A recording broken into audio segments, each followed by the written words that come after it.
Welcome to the Pearls of Wisdom podcast, brought to you by Southern Jewelry News and Jewelry Store Marketer. Hello, everyone. This is Guy with Jewelry Store Marketers, and I am here with my lovely co-host, Elisa Dillon, Southern Jewelry News. And today we have a special guest. And I think, Lisa, we know that jewelers everywhere have all types of vendors supply gold, finished jewelry, and so many things to help them in their jewelry business. But I feel like there's a lot of jewelers that fail to get professional help with marketing, and our next guest here, Bill Warren, Diamond Bill Warren, is very well known in the jewelry industry for marketing and helping jewelers.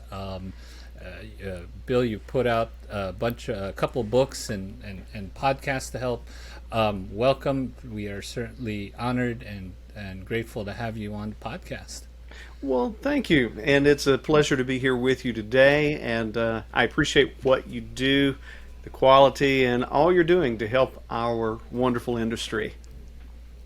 Yeah, absolutely. We're certainly, certainly happy to do it. It's a great industry.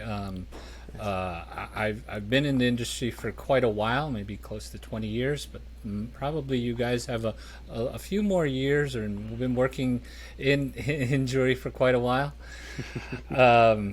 Could you tell us about your? Could you tell me? I'm sure I know a lot of people are very familiar with Bill, and your history. But could you tell me about your history in jewelry? Sure. Really and truthfully, I do not know a day that I've not been around the industry in some form or capacity. I grew up near emerald mines in a little town called Hidnite, North Carolina. And the emerald mines at one time belonged to my great-great-grandfather. So I grew up around mining, cutting gemstones, and knowing what to look for in good quality gems, things of that nature. And from there, it just gravitated toward, I learned to be a goldsmith, I learned to do lapidary work. Later on, I ran jewelry stores, was a salesperson for a few different jewelry chains. And then in the early 90s, Angie, my beautiful bride, and I decided to open our own jewelry store here in western North Carolina, Hudson, North Carolina to be exact. And it's just been a love affair with the industry.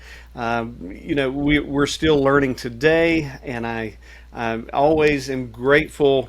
I feel like if you're not learning, you're really just going backwards. So that's really our story in a quick nutshell.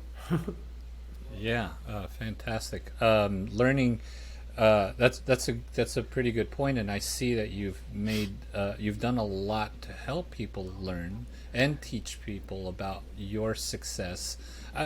Before we get into that, I know you have some books and you write for a bunch of publications. Right. What are the bumps and bruises that you ran into running your jewelry store and just kind of coming up in the industry? Well, there is a big distinction between being a manager of a store, but being an owner requires you to be the chief visionary and marketing officer of your company. So in the early 90s, when we first opened our store, one of the big things that we went through, let's just start there, was that it really didn't matter. I was a goldsmith, a pretty dang good goldsmith, and I thought when I opened my jewelry store, well, people will know me and love me because I'm a really good goldsmith. I'm good at what I do, and they'll want to do business with me. Wrong. So being somewhat of a naive type person, I went ahead and learned how to do watch repair. And I was doing watch repair. So now that I'm a goldsmith, a watch repairman, people will know me, love me, want to do business with me because I'm the best at what I do in my area. Wrong. So I kept going. I told you I'm sort of a naive person. I went to GIA. I became a gemologist. I learned how to cut gemstones, obviously. So I kept going, and I thought, okay, now that I have all these qualifications, because I'm a great goldsmith, I'm a watch repairman, I can cut gemstones, I'm a gemologist, people will know me, respect me, and want to do business with me because I'm the best at what I do. And I couldn't have been any more wrong. The big paradigm that I wrote about in my first book, The Fastest Way to a Full Recovery, the big jeweler's paradigm for me, and the shift was when I quit being a jeweler. Pause, because I know people are out there are going to gasp for air right here. When I quit being a jeweler and became a marketer of jewelry and jewelry related services, our pathway changed and we headed down the path of success, and it's kept growing and growing and growing to this day. And what a difference that little mind shift that we made, that it really doesn't matter. This is something I teach private coaching clients. I speak about at conventions and things. It does not matter if you have the best jewelry store. It does not matter if you have the most wonderful jewelry lines, the best laser welder, CAD cam, whatever the case may be. None of that matters if no one knows you're there. Right. So true. Yeah. What are the, when I know there's a lot of people that follow you and be part of your mastermind and have checked out your books. What's the biggest, what's the most common thing you hear from jewelers? Well, doing things what shall we say? We have a mindset of doing things the way they used to be done. And I go back 40 years in the industry now.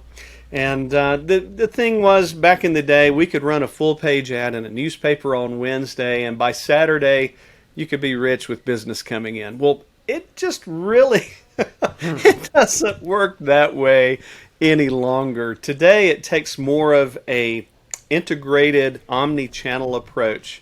It's just like when you ask people, where do you get your news at? Some people might still watch the local news on TV. Some people get it on their cell phone. Some people, wherever the case may be.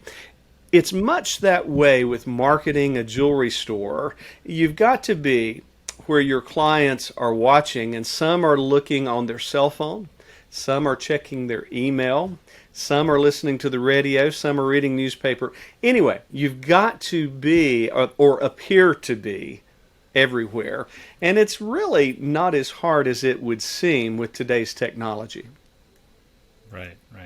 So do you feel that most, is it correct that most jewelers are kind of stuck in the old school ways and need to learn the new way of reaching out to people? Yeah, interesting you should say.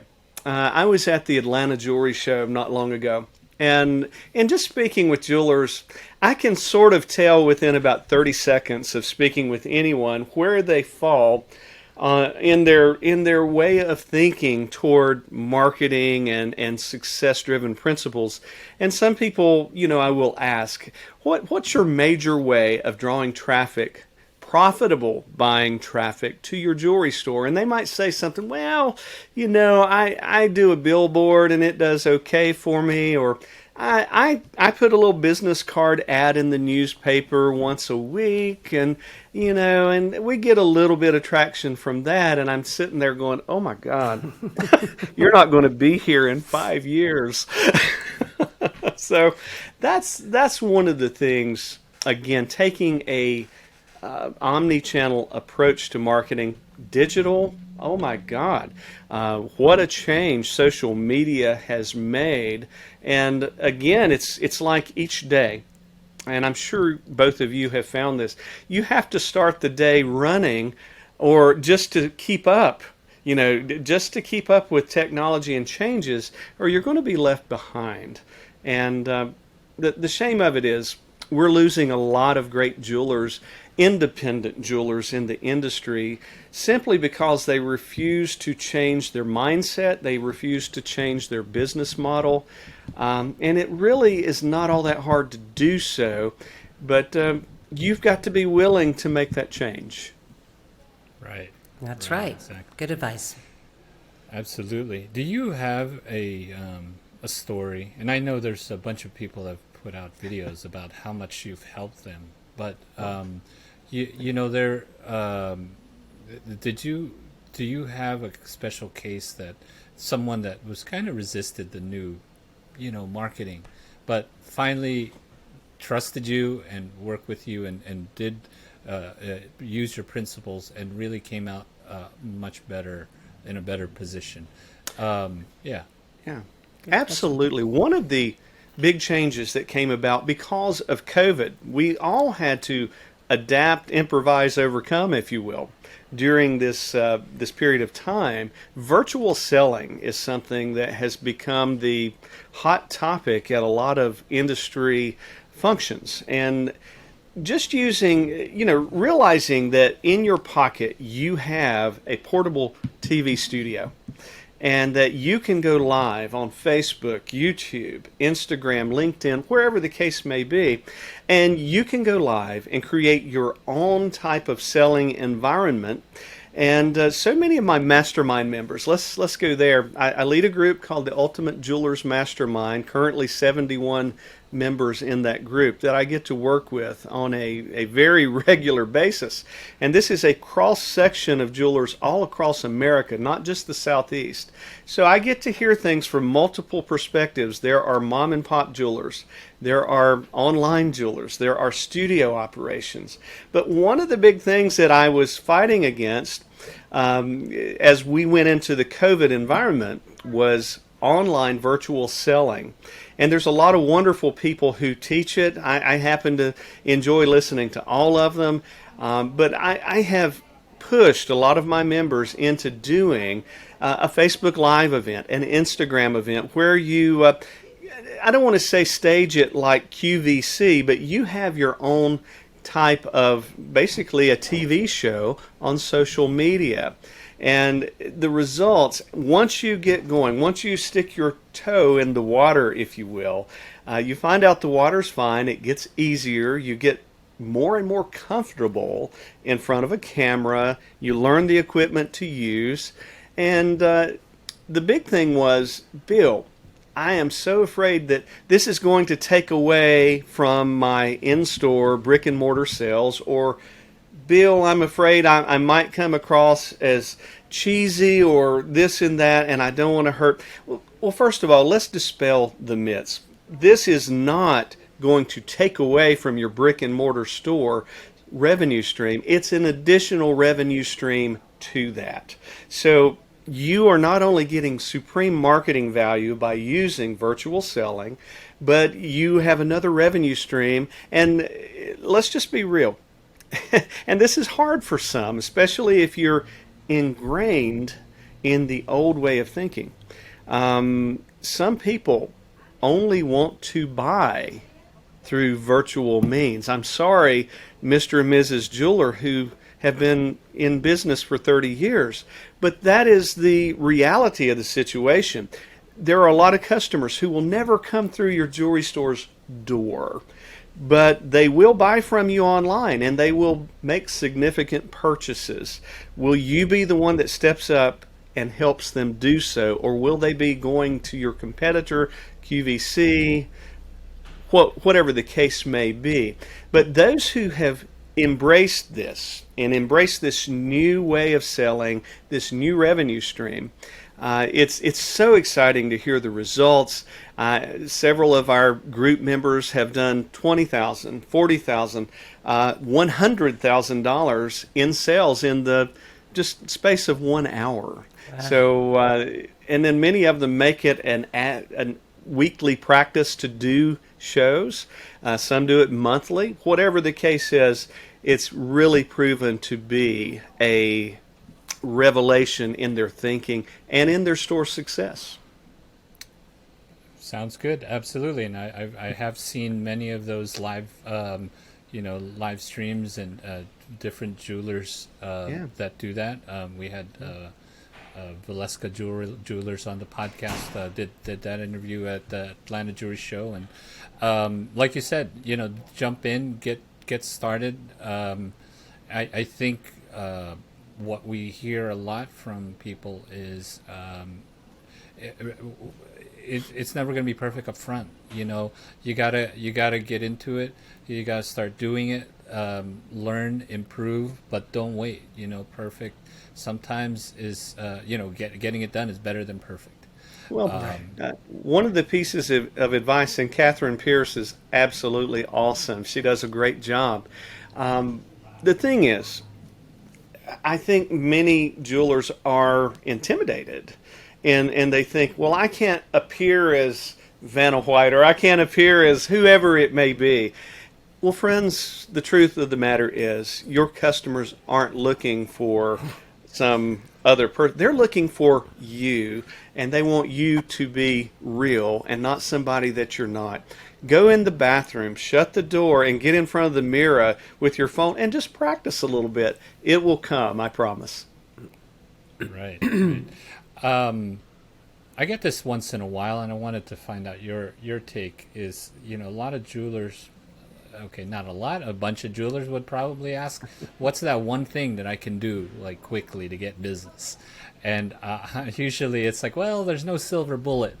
Do you get that question a lot with I people? get that all the time. And what is the one thing? Well, let's just, consistency counts. Right. Let's say you have a jeweler who doesn't have a lot of money at the moment to throw at marketing or things like that. What could they be doing? Well, the first thing is being consistent with the marketing that they can do on Facebook, on Instagram, on email marketing, the original social media, if you will. You could be consistently doing that.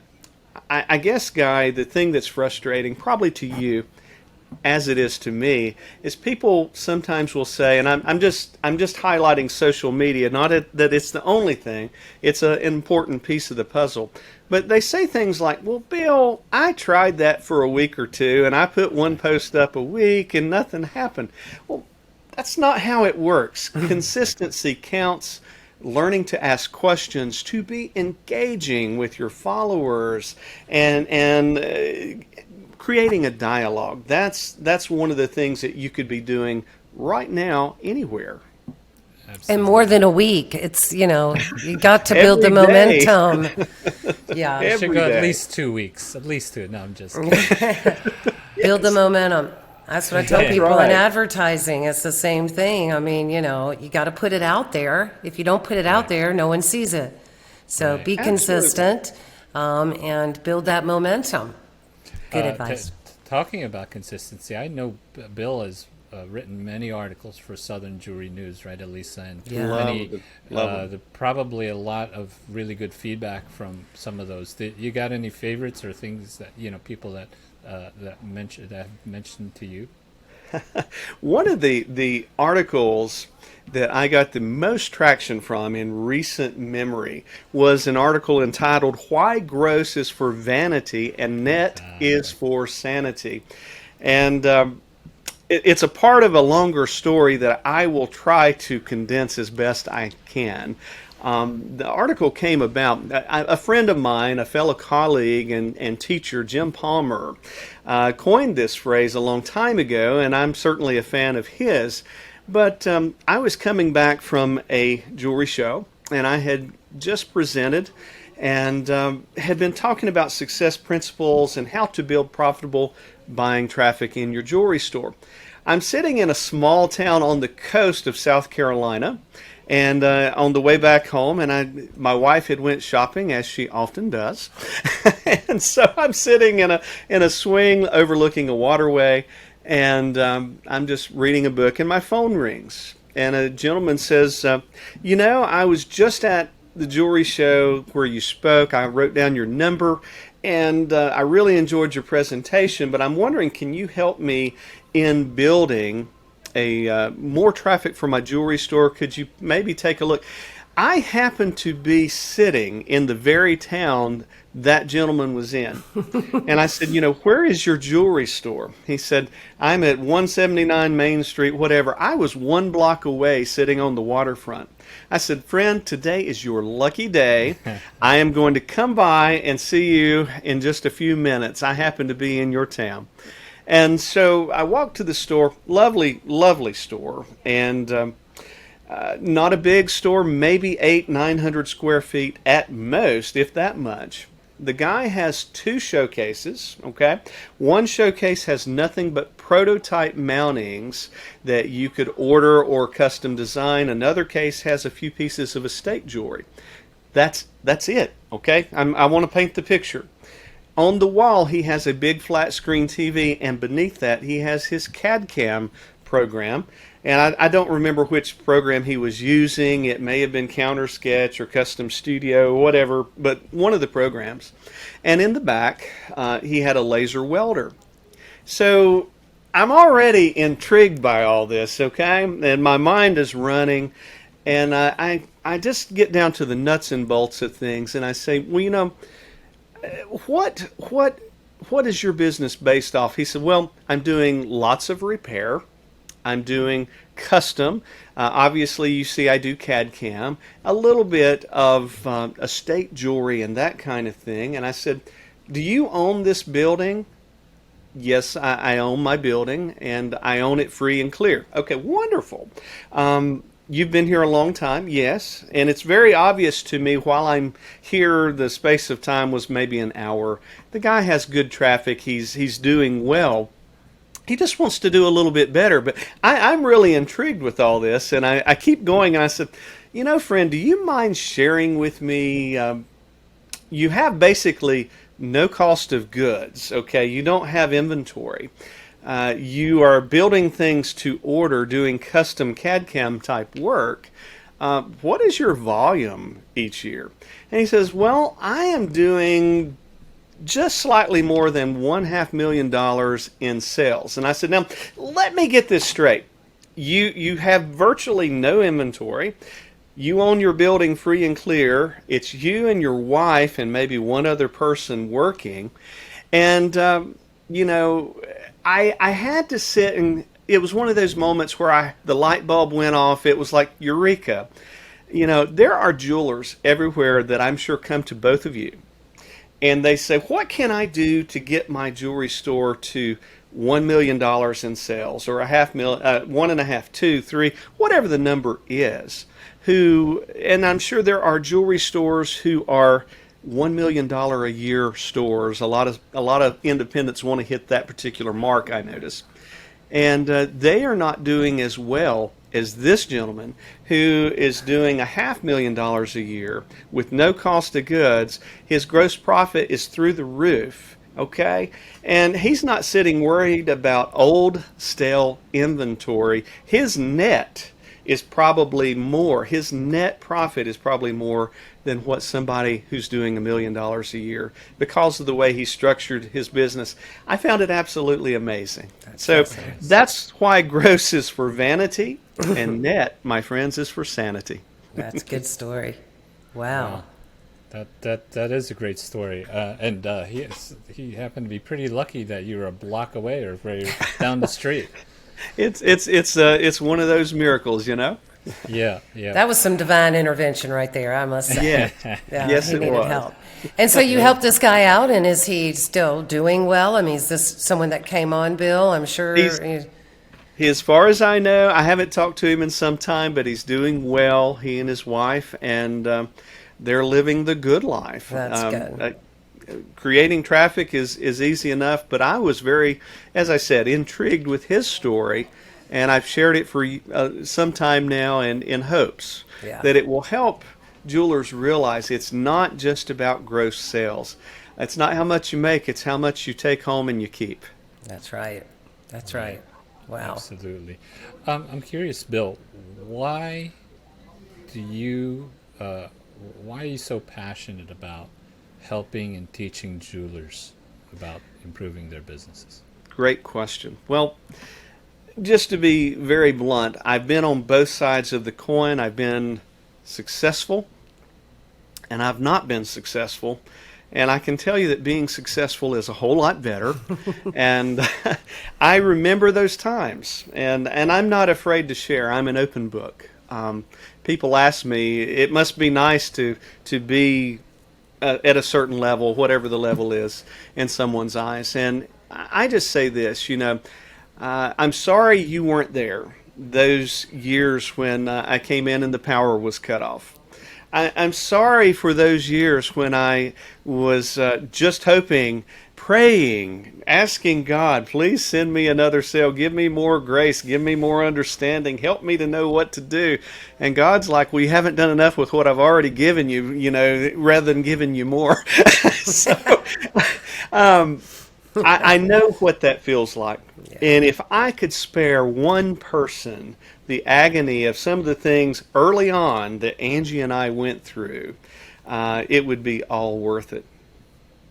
Perfect. Well, that speaks to a lot of the character of Bill and Angie that they give themselves, and I think you see that in their store with the way they treat their customers and their most exciting events that they do, their live TV. You can just you just see that there is such a passion for what you do, and it's it sets you apart in my book. Oh, you're kind. And that's another thing. One little tidbit. Being event driven rather than sale driven.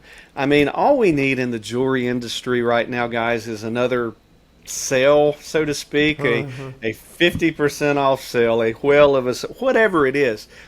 Events make your store the talk of the town. It makes Right. your place the fun place to come to. And I have found that being event driven is one of the master keys to success, as have a lot of others found that. Right. And luckily you can do the in-person events now that the pandemic's over. Yes. I know a lot of people and jewelers relied heavily on that during the pandemic, but now that people are in stores and it's so exciting now because we're on we're at the Super Bowl of the year for all of our jewelers. So all the Yes. events and everything that you're doing. So yes, in-person events are back in for your store but keeping that online presence is also important. It really is. And the beauty is we have the jewelry store. We also have a ladies boutique down the Yeah. road here that we run in the marketing company as well. And again, events in all of these different businesses have been a master key to success. Yes, we're getting ready for the Kentucky Derby, the holiday season, so to speak, right now. And again, Guy, and just answering your question, if I could help one jeweler do things well, do it more, learn to be a better buyer, learn to market their business, learn to find all of the hidden revenue streams that we all overlook in our businesses. And it's all worth it. That's why I'm so passionate about it. And just learning to be a good marketer. I love selling large diamonds. Just sold a 2-carat, as a matter of fact, a little bit ago, and I love that. It's very fun. But the one thing that really stokes my fire is when either for myself or one of the jewelers I work with, we have a marketing campaign come off and your store is buzzing. You have all of these customers they're buying, and you come off of that and it's like, yeah, that's what really lights my fire. Yeah. Nice. That nice. does. Well, yeah, I'm sure people are going to come listen to this podcast, not because of me, but because they wanted to come see either Lisa or Diamond Bill Warren. But could you give, I don't know if this is quick or not, but can you give a quick hit list of what a jeweler should do when running an event? Is that a Absolutely. quick list? Okay, yeah. Let's give them something actionable to work with right here.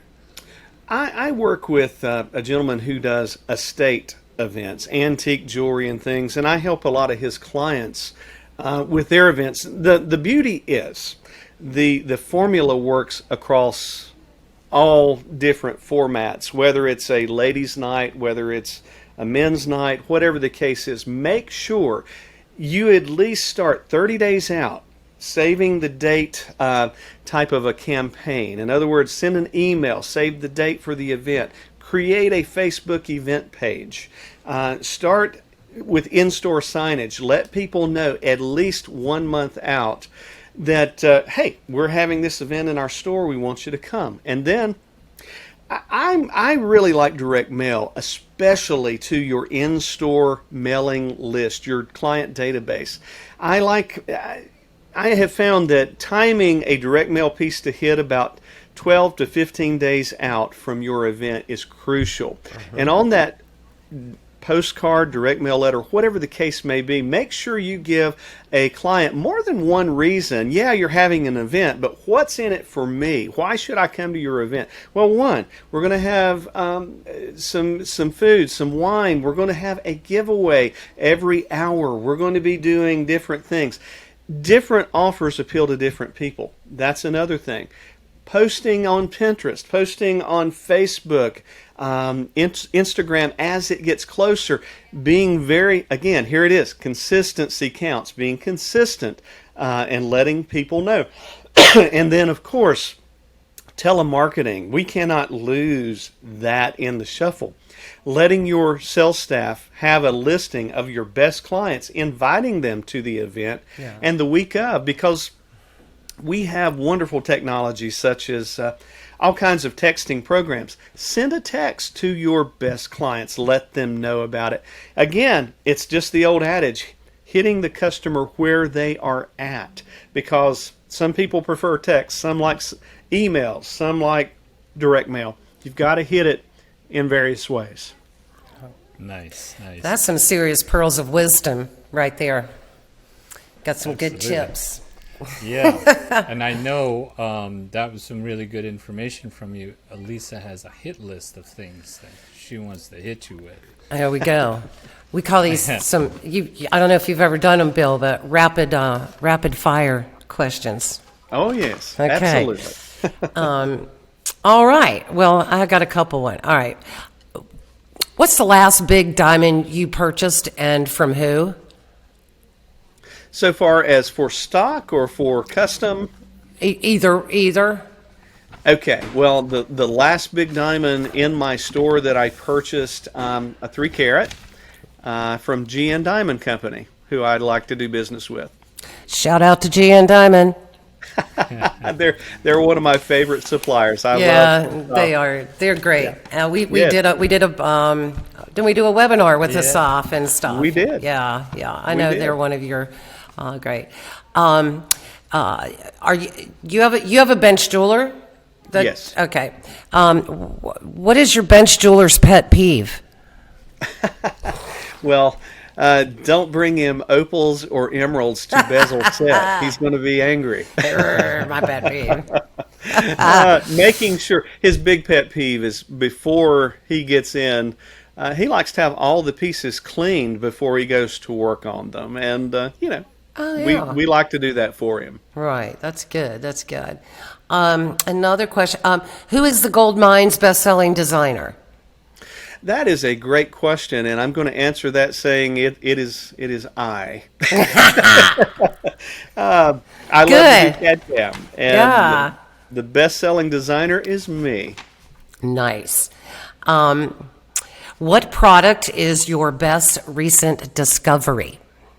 Oh, that's a great question. Well, I have enjoyed selling Mishu jewelry, which is you're familiar, I know. Beautiful bright gemstones, silver and gold. That has been a nice find. And there is a gentleman came up to me at the Atlanta show 2 shows back and said, I really want you to try my line. I am so glad that I did. And that is Stephen at, gosh, it's going to leave me here just as sure as you ask me. Stephen Herskovitz. Stephen Berkowitz at Sterling Reputation. Thank you. Shout out to Stevie B, Sterling Reputation. His line, it's funny, in 2 months I have reordered again and again, and I love his line. Yeah, and Stevie B is a great guy to work. He's super nice. He's just very he has a great line. He has a great line. We don't want anybody to forget to pick up the recent edition of Southern and Mid-America Jewelry News, but I just proofed the November issue. And I just wanted to give you a sneak peek or let y'all know that Goldie Warren, which is the gold mines house resident pet, is going to be Furry Friends on the Job next month. Goldie comes into nice. the store every month, and she always models great jewelry. So, I just want to let you know that, I'm honored. talking about Goldie, what's the weirdest thing that your Goldie does? And if she could talk, what would she say about you and Angie? Oh my, great question. That's a hard, yeah. Yeah, that's a hard one. She would probably say, "Could you come rub my belly more and give me more treats?" That's right. And she often looks around in the store. She's here every day with me. She is a Shorkie, a year and a half old, and she thinks everybody has to pet her and be her friend. Oh, well, I think having those furry friends on the job with you is definitely, it has to be just a joy for your customers and obviously for you and Angie and the staff. I think our furry friends on the job section in Southern and Mid-America is true testament to that, because we continue to keep receiving lots of pets. So keep the pets coming in to our listeners. Well, let me throw one more at you Okay. that I thought. What is a good work hack that you recommend everyone try? A work hack. Well, one of the things that I like to do, especially as I get older, I find that usually mid-afternoons I get a little slower. I get tired. So make sure that you take the time, go walk around your community. Hey, not only does it create goodwill, it's good marketing value, but get out in your community, let people know you're there, and when you come back, you tend to be a little bit more refreshed, relaxed, and ready to go again. It's a great hack. Yeah, absolutely. I totally agree with that. Sometimes I just sitting at the desk and working long and hard, and you get bogged down. And I was doing that, and we went for a hike the other day, and my mind cleared up, and just had, things just became clear. Yeah. And that's some great advice. So many times jewelers they can't see the forest for the trees. They forget that they're there. There's an old adage, and I love it, and it says, and I think I got this from the South Carolina Low Country, but they say it's hard to remember when you're butt deep in alligators that you're there to drain the swamp. Oh, that's a good one. And you've got so much going on. You're goldsmithing, you're trying to market, you're trying to get out on the floor and sell, but remember to work on the business a lot, not so much in the business, and get out of your environment because it helps you be refreshed. I love to visit other jewelers in different areas I go to just to see what they're doing and get new ideas and new perspectives. That helps me. Sounds great. good. Sounds good. You mentioned Atlanta Jewelry Show earlier, and I'm sure you've done tons of them, all the different ones throughout the country. What is your most memorable moment at a show? Memorable moment. Wow. Well, I was, many of you might know I'm a musician, and I play several different instruments. And I was doing a show. I can't remember where it's at. This is probably 15, 20 years ago. But I was speaking, and I happened to pull out my banjo. And a lady came up stage and started doing the clog dancing right beside of me, and didn't want to stop. So anyway, that was interesting. I love music. I love all kinds of music, and that was a lot of fun. I was telling Guy that before we got on. I said, I don't know if you know this, but Bill Warren is bluegrass royalty because I believe he's related to Doc Watson. My cousin. Yeah, that's his cousin, and of course, that's my husband and I's favorite genre, and we're just huge bluegrass fans for many years. So. Obviously, we'd love to invite you back on another episode, but we're going to have some bluegrass being played for us. Can you make that happen? I can make that happen. Maybe Let play me a get little over doc. the shoulder surgery. And Yeah, I'll get do over it the for shoulder and get all that done. Then we can do I'm happy to clog next time I see you, but definitely do some maybe a tribute to old Doc and Merle Watson. Sounds great. I'd love to do that. Right. That's great. Well, from because the name Diamond Bill Warren is so popular industry. I'm not sure if too many people need this, but can you please tell the listeners how about your books, about what you do, and how they find you? Where do they go, and how do they get connected? Absolutely. It's really easy. Of course, my books are on Amazon. I've had two number one releases, and very thrilled about that. But one of the original book, The Fastest Way to a Full Recovery, came out about 2 years ago. And then last year, I released The Ultimate Jeweler's Success Guide. And it's sold worldwide. How do you, of course, Amazon. The easiest way, and I'm going to make a special offer here, is just go to my website, www.diamondbillmarketing.com, click on the books tab, and you can get the book for free. All I ask is that you just pay for shipping and handling, and I'll send it to you. Love for you to get either book or both, and they're full of money-making, revenue-producing, money-saving ideas that are not pie in the sky. These are things that Angie and I developed here in our store, and we would love to share them with you. And each book is probably about a 1-hour read, so anybody could do this and take away actionable ideas right away. Great. Beautiful. That's very generous of you. Thank you. And I'm sure anybody out there that's listening, you better go do this. I mean, it's such a great opportunity. And shout out to Pearls of Wisdom podcast. Yeah. So he knows that that's where it came from. So Absolutely. We need marketing gurus, bluegrass royalty more to bring up this podcast much more. So thank you so much for helping us do that today, Bill. And make pleasure. sure you check out Diamond Bill Warren at diamondbillmarketing.com. Correct. Okay, good. All right. Perfect. And of course, you should always open up and check out your Southern Jewelry and Mid-America Jewelry News. A lot of great stuff always put out by Bill, Chris, Elisa, and all the guys at Southern Jewelry News and Mid-America Jewelry News. Certainly, I think this was a great podcast episode with some really amazing information. So thank you both. This is Guy with... I'm not with Southern Jewelry News. I'm with Jewelry Store Marketing. Sometimes I feel like I'm with Southern Jewelry News. We wear lots of hats. Yeah, no kidding. No kidding. So thank you for tuning in, checking us out. Check out Bill. Thank you so much. Have a great day. This is the Pearls of Wisdom Jewelry Podcast. Thanks a lot. Thank you, everyone. Thanks for listening, everybody. Thanks for listening to the Pearls of Wisdom Jewelry Podcast. For more information about the show, please visit southernjewelrynews.com/podcast, brought to you by Southern Jewelry News and Jewelry Store Marketers. Make sure to subscribe on your favorite podcast platform so you can catch the next show. See you then.